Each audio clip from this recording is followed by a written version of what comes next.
Hello மக்களே. வாங்க, திருப்பி ஒரு பாட்காஸ்ட்க்கு வந்துட்டோம். நானும் மிஸ்டர் எக்ஸும். இந்த வாட்டி திருப்பி பாலிடிக்ஸாம். பட் இந்த வாட்டி ஜியோ பாலிடிக்ஸ் பேசலாம்னு இருக்கோம். வாங்க பேசுவோம். ஆ, இன்னைக்கு நம்ம எதை பத்தி பார்க்க போறோம்னா, இப்ப ரீசென்ட்ல நடந்த இஸ்ரேல் ஈரான் வார பத்தி தான் நம்ம பார்க்க போறோம். இது எதனால நடந்துச்சு அப்படின்னா, ஆ, ஈரான்ல நியூக்ளியர் வெப்பன் செஞ்சுட்டு இருக்காங்கன்னு சொல்லி இஸ்ரேல் வந்து ரொம்ப காலமா சொல்லிட்டு இருக்காங்க. அதே மாதிரி திருப்பி இந்த வாட்டியும் சொன்னாங்க. திருப்பி ஈரான் வந்து அந்த ரிசர்ச் ஃபெசிலிட்டி, அந்த ஆர்மி ஃபெசிலிட்டி அடிச்சாங்க. அதனால தான் இந்த போர் வந்து இப்போ என்னைக்கு அடிச்சாங்கன்னா ஜூன் ஜூன் 13ஆம் தேதி இஸ்ரேல் ஈரான்ல இருக்கிற ரிசர்ச் சென்டர்ல நியூக்ளியர் ரிசர்ச் சென்டர்ல பாம்பு போட்டாங்க. பாம்பில் மிசைல் போட்டாங்க. ஆ, மிசைல் போட்டு அதுக்கப்புறம் ஏன்னா இது எப்படி சொல்லலாம், இப்போ ஈரான்ல இருந்து யாராவது நியூக்ளியர் ரிலேட்டடா ஏதாவது படிச்சாங்கன்னா, இஸ்ரேல்ல இருக்கிற அந்த எப்படி சொல்லலாம், மொசாடுன்னு சொல்லுவாங்க. அது வந்து சீக்ரெட் ஏஜென்ட்ஸ் மாதிரி, நம்ம ஊர்ல இப்படி இப்போ ரா இருக்காங்க அந்த மாதிரி அவங்க. அந்த மாதிரி இருக்கிற மொசாக் வந்து யாராவது ஈரான்ல நியூக்ளியர் ரிலேட்டடா ஏதாவது படிச்சாங்கன்னா போய் கொள்றதா அவங்க முக்கியமான வேலையை வச்சுட்டு இருந்தாங்க. முக்கியமான வேலைன்னா அது அவங்களோட முக்கியமான வேலை. யாருமே ஈரான்ல நியூக்ளியர் வெப்பனை செய்யக்கூடாதுன்னு. அதனால இப்போ அவங்க வந்து ஈரான் வந்து கொஞ்சம் பக்கத்துல நெருங்கிட்டாங்கன்னு எல்லாரும் சொல்றாங்க, கண்டுபிடிச்சிருவாங்கன்னு. அதனால இஸ்ரேல் கடுப்பாகி ஈரான் மேல அடிச்சிட்டாங்க. ஈரான் பார்த்துட்டு சும்மா இருக்குமா? திருப்பி ஈரான் வந்து இஸ்ரேல் மேல அடிக்க ஆரம்பிச்சாங்க. ஏற்கனவே இஸ்ரேலுக்கு காசாக்கும் சண்டை நடந்துட்டு இருக்கு. அங்கேயே இஸ்ரேல எல்லா உலகத்துல இருக்க மேக்சிமம் பேரு இஸ்ரேலுக்கு யாருமே சப்போர்ட் பண்ணல. யாரெல்லாம் சப்போர்ட் பண்றாங்கன்னா, இஸ்ரேல் என்ன பண்ணுன்னு தெரியாதவங்க மட்டும்தான் இஸ்ரேலுக்கு சப்போர்ட் பண்ணிருக்காங்க. அவன் ஏற்கனவே பண்றது தப்பு. இதுல திருப்பி ரிசர்ச் ஃபெசிலிட்டிலே அடிச்சு நிறைய சயின்டிஸ்ட் கொண்டு நிறைய மிலிட்ரி கமாண்டர்ஸ் கொண்டான். அதனால திருப்பி கடுப்பாய் ஈரான் வந்து இஸ்ரேல் அடிக்க ஆரம்பிச்சு. இது எவ்வளவு நாளா போச்சுன்னா ஒரு 10 நாளா நடந்துட்டு இருந்த போர். இது வந்து ஜூன் 13ஆம் தேதி நடந்தது. 13ல ஆ, இருந்து 17 வரைக்கும் சண்டை போட்டுட்டு இருந்தாங்க. அதுக்கப்புறம் தான் இது எல்லாத்துக்கும் தலைவனான அமெரிக்கா உள்ள வந்தது. அமெரிக்கா வந்ததை மிஸ்டர் எக்ஸ் சொல்லுவாரு.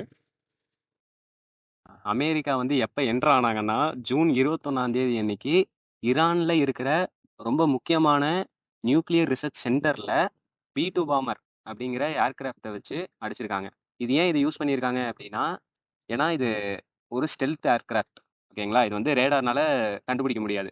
செகண்ட் விஷயம், இப்போ அடிச்சிருக்க அந்த ரிசர்ச் சென்டர் ரொம்ப அண்டர் கிரவுண்ட்ல இருக்கிறது. அதனால அதுக்கு ரொம்ப பவர்ஃபுல்லான மிசைல் போட்டால் மட்டும்தான் அவ்வளோ தூரத்துக்கு அட்டாக் ஆகும் இல்லையா. அதனால வந்து அமெரிக்கா இதை ஐ மீன், நீங்க அந்த ஏர்கிராஃப்டோட ஐ மீன் வீடியோஸ்லாம் இன்ஸ்டா இல்லை நீங்க எக்ஸ்ல இருந்தீங்கன்னா எக்ஸ்ல பார்த்துருப்பீங்க. ஒரு பெரிய ஸ்டெல்த் ஏர்கிராஃப்ட் வருது. அது பக்கத்துல 4 ஃபைட்டர் ஜெட் வருது. இதுக்கு நடுவுல அமெரிக்கா எங்க இருக்கு, ஈரான் எங்க இருக்கு, இந்த டிஸ்டன்ஸ்க்கு நடுவுல 4 வாட்டியோ 3 வாட்டியோ ரீஃபில் பண்ணியிருக்காங்க. அதுக்கு அமெரிக்கால இருக்கிற ஒரு அந்த ரீஃபியூலிங்க்கு யூஸ் பண்ற ஒரு ஏர்கிராஃப்ட் வந்து ரீஃபியூல் பண்ணி அங்கிருந்து இங்க வரைக்கும் வந்து அட்டாக் பண்ணியிருக்காங்க. அட்டாக் பண்ணிட்டு திருப்பி அவங்க போயிட்டாருங்க. இதை பார்த்து காண்டான ஈரான், இப்போ நம்ம ஊர்லயே ஏதாவது ஒரு ரிசர்ச் ஃபெசிலிட்டி இருக்கு, வெளிநாட்டுக்காரன் எவனாவது வந்து நம்ம ஊர்ல பாம்பு போட்டா நம்ம சும்மா இருப்போமா? அதனால கடுப்பாகி இந்த டைம்ல தான் எல்லாரும் யோசிக்க ஆரம்பிச்சாச்சு. We are in world war 3 right அந்த மாதிரி. ஏன்னா யோசிச்சு பாருங்க, எங்கேயோ இருக்கிறவன் வந்து நம்ம ஒரு ஈரான் மேல போட்டா பாம, திருப்பி ஈரானுக்கு சப்போர்ட்டா யார் இருக்காங்கன்னா அந்த சைடு ரஷ்யா. ரஷ்யா உள்ள வந்துச்சுன்னா அமெரிக்கா திருப்பி அமெரிக்கா ஏற்கனவே உள்ள வந்துருச்சு, ரஷ்யா திருப்பி உள்ள வந்துடும். ரஷ்யா வந்துச்சுன்னா சைனா வந்துடும். சைனா வந்தா நார்த் கொரியா வந்துடும். இங்கெல்லாம் எல்லா அலைஸ் ஜாயின் ஆச்சுன்னா திருப்பி அந்த சைடு வந்து யூஎஸ், ஜெர்மனி, பிரான்ஸ், யூகே இவங்கெல்லாம் ஜாயின் ஆயிடுவாங்க இஸ்ரேல் கூட. நம்ம அதுக்கப்புறம் obviously we are world war 3. அந்த ஒரு கொஞ்ச நாள் வேர்ல்டு வார் 3ல இருந்தோம். அப்போ பாம்பு போட்டுச்சா. பாம்பு போட்டதுக்கப்புறம் எல்லாரும் பயந்துட்டோம். பட் நல்ல வேலை, யாரும் பேச எதுவும் பண்ணல. திருப்பி ஈரான் வந்து ரொம்ப கடுப்பாகி கத்தார்ல இருக்க இப்போ கத்தார்ல இருக்க ஒரு முக்கியமான யூஎஸோட ஏர்பேஸை அடிச்சிட்டானுங்க. ஏன்னா அவங்க பண்ணதுக்கு நாங்கள் பழி காட்டுவோம்னு கத்துட்டாங்க. ம். அமெரிக்காவுக்கு எங்கெங்கெல்லாம் மிடில் ஈஸ்ட்ல ஏர்பேஸ் ஐ மீன் ஒரு மிலிட்ரி பேஸ் இருக்குன்னா மொத்தம் 9 இடத்துல இருக்கு. 5 இடம் முக்கியமான இடம். அதுல ஒண்ணுதான் கத்தார். இதுல கத்தார் திருப்பி கடுப்பாயிட்டாங்க. எங்க நாட்டுக்குள்ள இருக்க நீங்க மிலிட்ரி பேஸே அடிப்பீங்களா, யூஎஸோட தான் இருந்தாலும் அது எங்க நாட்டுக்குள்ள இருக்குன்னு சொல்லி அவங்க கடுப்பாயிட்டாங்க. திருப்பி அவங்க வந்து ஒரு அந்த அறிக்கையை விடுவாங்க தெரியுமா, அந்த மாதிரி ஈரான்கிட்ட விடுறாங்க. நீங்க எப்படி எங்க நாட்டு மேலே இருக்கு, எங்க நாட்டுக்குள்ள இருக்கிற யூஎஸோட மிலிட்ரி பேஸை நீங்க அடிக்கலாம், நீங்க பண்ணது ஒரு மிகப்பெரிய அந்த என்ன தப்பு அந்த மாதிரி சொல்லி அவங்க விட்டாங்க. திருப்பி எல்லாரும் பேனிக் ஆயாச்சு. சரி, ஒரு பெரிய பிரச்சனை ஆப்போகுது எல்லாம்னு சொல்லி எல்லாரும் பயந்துட்டோம். அந்த மாதிரி தான் நடந்துட்டு இருந்துச்சு. திருப்பி அந்த பாம்பு எடுத்து அவங்க ஊருக்கு போய் லேண்ட் ஆயிடுச்சு. இந்த எல்லா விஷயமும் நடக்கும். இங்க எனக்கு என்ன டவுட்னா, ஈரானுக்கு ஏன்னா அந்த ஸ்டெல்த் பாம்பர் வந்து ரொம்ப பழைய டெக்னாலஜி.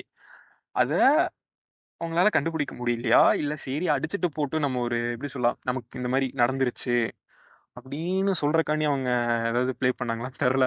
ஏன்னா இது ஈஸியா கண்டுபிடிச்சிருக்கலாம். ஆ, எனக்கு தெரிஞ்சு அந்த மாதிரி எங்களை அடிச்சிட்டாங்க, அதனால தான் நாங்க திருப்பி அடிச்சிட்டோம், அதுக்காண்டி தான் யூஸ் பண்ண டெக்னிக் மாதிரி தான் எனக்கு தெரியுது. ம். நீங்க என்ன சொல்றீங்க? அதுக்காக தான் இருக்குமா? ஏன்னா ஆப்வியஸ்லி ஈஸியா கண்டுபிடிச்சிருக்கலாம் இதெல்லாம். ஏன்னா நிறைய இன்டெலிஜென்ட் ஆஃபீஸர்ஸ் இருக்காங்க, எல்லார்கிட்டயும் அந்த ரா ஏஜென்ட் மாதிரி வச்சிருப்பாங்க ஒவ்வொரு நாட்டுக்கும். அவங்க சொல்லியிருப்பாங்க. எனக்கு தெரிஞ்சு அவங்க வந்து அந்த மாதிரி ஒரு சேஃப் கேம் விளையாடுறக்காண்டி அப்படி பண்ணியிருப்பாங்கன்னு நினைக்கிறேன். அதுக்கப்புறம் சண்டை போட்டாங்க, திருப்பி அவங்க அடிச்சாங்க. இந்த காரணத்துல திருப்பி ஈரான் வந்து இஸ்ரேல அடி அடிச்சு நவுத்திட்டானுங்க. மக்கள் பகுதியிலேயே போட்டானுங்க. நீங்க அந்த நான் இன்ஸ்டால இருக்கு இருந்து நிறைய வீடியோஸ் பார்த்தேன், அப்புறம் எக்ஸ்லயும் பார்த்தேன். ஓ, எப்படி சொல்லலாம், இது வரைக்கும் நம்ம கேட்டிருப்போம், மீன் போர் நடந்துச்சு, இப்படிலாம் நடந்துச்சு அந்த மாதிரி. நமக்கு எப்படி சொல்லலாம், அந்த வீடியோகிராஃப் இருக்காது சரியா, நம்மளால ஒழுங்கா பார்த்திருக்க முடியாது. ஐ மீன் பார்த்திருக்க வேணாம் தான் இப்போ வரைக்கும் நினைக்கிறேன். ஆனா இப்ப பார்க்கும்போது அது எப்படி சொல்லலாம், ஏதோ ஒரு படம் பார்க்குற எஃபெக்ட் தருது. ஐயோ. ம். பார்த்து நிறைய இடத்துல எப்படி சொல்லலாம், அந்த ஐண்டோம் திருப்பி அவங்கள பாதுகாப்பு பண்ணி, பட் இருந்தாலும் ஐண்டோமையும் தாண்டி வந்து ஈரானோட சிட்டிசன் வாழ்ற பகுதியிலே அடிச்சு. ம். அதுக்கப்புறம் இங்கதான் ஒருத்தர் முக்கியமான ஒருத்தர் வந்தாரு. ஈரானுக்கு சப்போர்ட்டா நாங்க இருப்போம்னு சொல்லி மிஸ்டர் நார்த் கொரியாவுக்கு கிங் ஜாம் உன் சொன்னாரு. அங்க எல்லாரும் பயந்துட்டோம். ஏன்னா கிங் ஜாம் உன் என்ன பண்றாருன்னு யாருக்குமே தெரியாது. அவன் வந்து ஈரானுக்கு சப்போர்ட்னு சொன்னாங்கன்னா திருப்பி இங்க ஈரான்ல இருந்து ஒரு ஸ்பெஷல் பர்சன் வந்து ரஷ்யாவுக்கு போய் அங்க ரஷ்யா புட்டின் கூட பேசிட்டு இருந்தாரு. நீங்க என்னனாலும் பண்ணுங்க, ரஷ்யா உங்க கூட தான் சப்போர்ட்னு பேச ஆரம்பிச்சிட்டாங்க. அப்புறம் எல்லாரும் பயந்து ஒரு 12 நாள் அப்படிதான் போச்சு. அதுக்கப்புறம் ஐ மீன் இஸ்ரேலும் ஈரானும் அந்த சீஸ் ஃபயரை உள்ள போயிட்டாங்க. ஆ, போய் சீஸ் ஃபயர் போயிட்டாங்க. அங்கதான் அமெரிக்கான்னு ஒருத்தன் வந்து நாங்க தான் இந்த போரை நிறுத்தணும், நாங்க தான் சீஃபயருக்கான பேச்சுவார்த்தையை நிறுத்தி இப்போ தான் நிறுத்தியிருக்கோம். ஆனா பண்ணது வேலையே இவன் தான் ஆரம்பிச்சு விட்டது. இவன் தான் ஃபண்டு பண்றது இஸ்ரேலுக்கு, எல்லாமே இவன் தான் பண்ணுவான். ஐ மீன் அந்த தமிழ்ல ஒரு இது சொல்லுவாங்கல்ல, குழந்தையும் கிள்ளி விட்டு தொட்டிலும் மாட்டுறது, அந்த மாதிரி தான் அமெரிக்கா பண்ணும். ஆஹ் அமெரிக்கா அந்த சீஸ்ஃபயர் அப்ளை ஐ மீன் சொன்னதுக்கு அப்புறமும் திருப்பி ஈரான் இஸ்ரேல் சண்டை போட்டு டொனால்ட் ட்ரம்ப் கடுப்பாയി ஒரு அந்த அவங்களுக்கு எக்ஸ்ட்ரா இருந்தீங்கன்னா பார்த்துருப்பீங்க, கடுப்பாயோ பேசியிருப்பாரு. என்ன என் பேச மீறிய நீங்க 2 பேரும் சண்டை போறீங்க, அந்த ஏதோ தெனாவட்டில் பேசியிருப்பாரு. ம். இதுக்கெல்லாம் நம்ம ஹிஸ்டரி பார்ப்போமா, ஏன் இந்த சண்டை நடக்குது, ஏன் இவங்க 2 பேரும் அடிச்சுக்கிறாங்க. அது மிஸ்டர் எக்ஸ் சொல்லுவார். இந்த இடத்துல நான் ஒன்று சொல்லிக்க விரும்புகிறேன். முதல்ல இஸ்ரேல் ஏன் ஈரான் மேலே குண்டு போட்டாங்க அப்படிங்கிறத மொத்தம் சிம்பிளாக சொல்லிடுறேன். ஏன்னா ஈரானில் ரொம்ப வருஷமாகவே யுரேனியம் வச்சு நியூக்ளியர் வெப்பன் கிரியேட் பண்ணிடுவாங்க, அது கிரியேட் பண்ணிட்டா இஸ்ரேல் மேலே தான் போடுவாங்கன்னு சொல்லி இஸ்ரேல் ரொம்ப வருஷமாகவே சொல்லிட்டு இருக்காங்க. இந்த டைம் இந்த டைம் கொஞ்சம் எக்ஸ்ட்ரீமாக போய் ஈரானில் இருக்க அந்த ரிசர்ச் சென்டர் மேலே பாம்பு போட்டாங்க, ஐ மீன் மிசைல். இதெல்லாம் யோக்கியமாட்ட சொல்றவனுங்களே இந்த அமெரிக்காக்காரங்க தான் முதல்ல மக்கள் வாழும் பகுதியில ஹிரோஷிமா நாகசாகில ஒரு நியூக்ளியர் வெப்பனை போட்டது அமெரிக்காக்காரங்க. ஆனா வேக்கையானவங்க வந்து சொல்லுவாங்க, நீங்களாம் எதுவும் பண்ணக்கூடாது, பாம்லாம் செஞ்சீங்கன்னா, நீங்க போட்டீங்கன்னா, ஐ மீன் நீங்க ஏதாவது பண்ணிட்டீங்கன்னா எங்க மேல போட்டுருவீங்க அப்படின்னு சொல்றது. ஆனா போட்டதே அவனுங்க தான். அவனுங்களுக்கு அப்புறம் யாருமே அந்த மாதிரி விஷயத்தை எதுவுமே பண்ணி பார்த்தது இல்ல. இவனுங்களே பண்ணிட்டு இவனுங்கள்ட்ட தான் அதிக நியூக்ளியர் வெப்பன் இருக்கு, அதிகமான நியூக்ளியர் ரிசர்ச் பண்றது இவனுங்க தான். ஆனா வேற எந்த நாட்டுக்காரனையும் பண்ண விடாம பாத்துக்கிறது அவனுங்களோட இன்னொரு மிகப்பெரிய வேலை. வேற ஏதாவது நாட்டுக்காரன் பண்ணிட்டானா துள்ளி குதிச்சு வந்துடுவானுங்க. நம்ம இந்தியாவிலும் இதே மாதிரிதான். நம்மளும் நமக்கு சேஃப்டிக்கு பண்ணலாம்னு பார்த்தா அமெரிக்காக்காரன் ஒத்துக்கல. ஏன்னா அவங்க பண்ணிட்டாங்கன்னா இப்படி நீங்களாம் பண்ணலாமா அப்படின்னு சொல்லி நம்ம இந்தியால யாருக்குமே தெரியாம அமெரிக்கா சேட்டலைட் வேவ் பார்த்தாலும் அந்த அது பேர் என்ன, ராஜஸ்தான்ல இருக்கிற ஒரு டெசர்ட் பகுதி அண்டர் கிரவுண்ட்ல நம்ம மிசைல் வச்சு மிசைல் டெஸ்ட்லாம் பண்ணதுக்கு அப்புறம் தான் இதுல ஏபிஜே அப்துல் கலாம் கண்டுபிடிச்சாரு. அதுக்கப்புறம் தான் நம்மள்ட்ட நியூக்ளியர் வெப்பன் பவர் வந்துச்சு. இல்லாட்டி நம்மளும் ஈரான் மாதிரி எல்லாத்தையும் அடி வாங்கிட்டு இருக்க வேண்டியதான். ஆனா பரவாயில்ல, அவங்க அடிச்சிட்டாங்க. ம்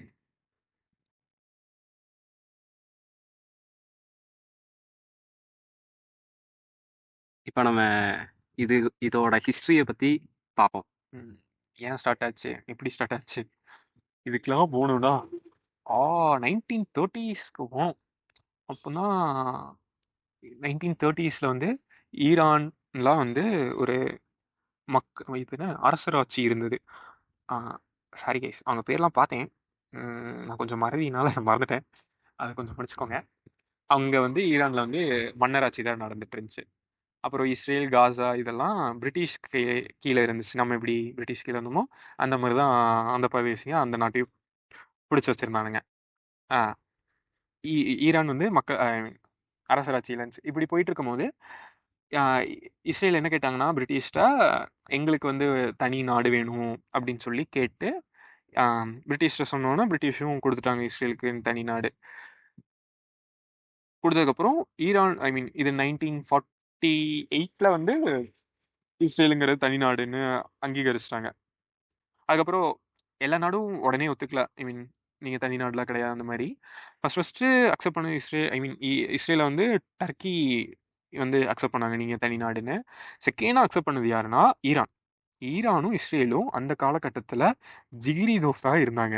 2 பேரும் டெக்னாலஜி ஷேர் பண்ணிக்கிறது, நிறைய விஷயங்களை ஷேர் பண்ணிட்டு தான் இருந்தாங்க.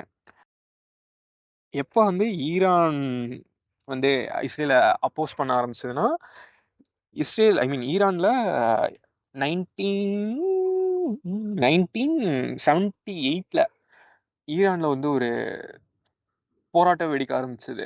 இஸ்லாம் சம்மந்தமாக மன்னராட்சியில் வந்து நிறைய வெஸ்டர்ன் கல்ச்சரை இன்ஸ்பயர் பண்ணி நம்ம நாட்டுக்குள்ளேயும் கொண்டு வரணும்னு சொல்லி தான் அந்த மன்னர் வந்து ஈரானையும் அப்படி மாற்றிட்டு இருந்தாரா.